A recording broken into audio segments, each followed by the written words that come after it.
deja vu. I've just been in this place before. Higher on the street, and I know it's my time to go. Damn, I tweeted that picture of my radio control car, and, well, I say mine, but it's really Char's, but fucking get jacked. Anyway, everyone thought that tweet meant that I bought a Hellcat. You guys are some conclusion jumping motherfuckers, dude. What? Everyone thought that. Like, Aris got a Hellcat. You know, pass it on. Aris got a Hellcat. I just saw Aris making out with Giuna. I mean, what? It shit's like telephone. Anyway, that would be so cool, though. I didn't. I decided against getting a Hellcat. I got peer pressured out. I got peer pressured out of it. I had that sentence all backwards. I got peer pressured out of a Hellcat by my uncle, and I got peer pressured into pretending like I'm a lawyer at the Chevy dealer and inquiring about C8 Z06. Oh my god. Oh yeah, the Hellcat.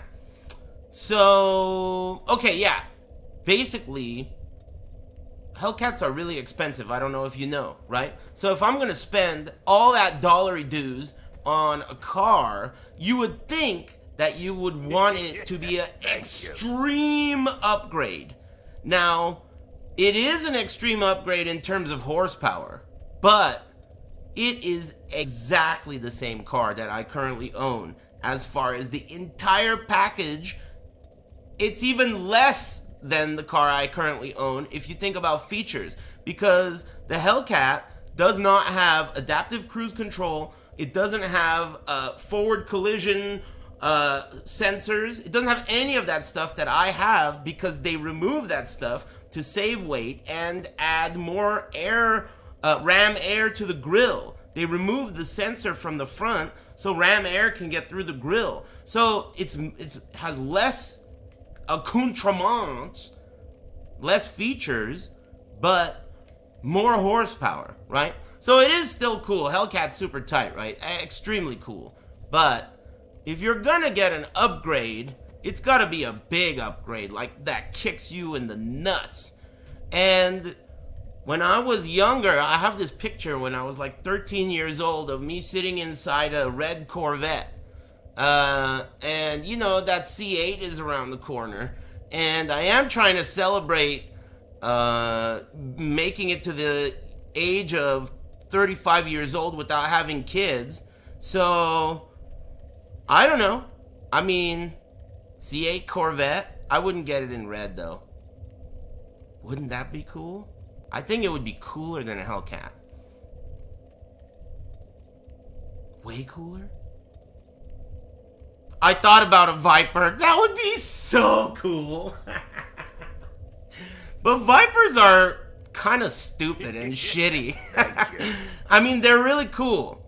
But Vipers are shitty, dude. They're shitty. And they're expensive. I mean, dude, are you really gonna pay like $170,000 for an ACR Viper for a Dodge? Nah, hell no. They're cool, but only in Gran Turismo. Only in Gran Turismo. At least C8 Corvette is like, you know, it's, I mean, it's so super cool. And it's not an outrageously priced car. And it would be a cool upgrade. And I could keep the current car that I'm driving because I like it a lot, and I could use that car whenever I drive my mom and grandma around. But you know, the real thing about it is, it doesn't even matter if you get the car or if you don't get the car. What matters is getting excited about thinking about it. That part is the part I love the most. Getting the car, not getting the car, that's like, we'll talk about that later. But just thinking about it and getting pumped about it and, you know, talking to different dealerships and telling them, you know, that you're a lawyer and like, you know, it's like a really cool process and I enjoy it. Yeah, I'm a lawyer. You're a lawyer, huh? Yep. That's true. I'm an esports lawyer. Thank you. Dodge Viper. You know Dodge Viper, the ACR Viper? Gets like 9 miles to the gallon. It's worse gas mileage than the Hellcat. 9 miles to the gallon. It's a V12. Thank you. 12-cylinder Dodge. It's cool though. Super cool. Is it a V10? Maybe it is a V10. My mistake. Is it really a V10? Thank you. That's not even enough V's.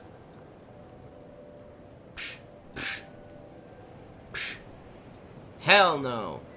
For $170,000, you better put another 2 cylinders in there.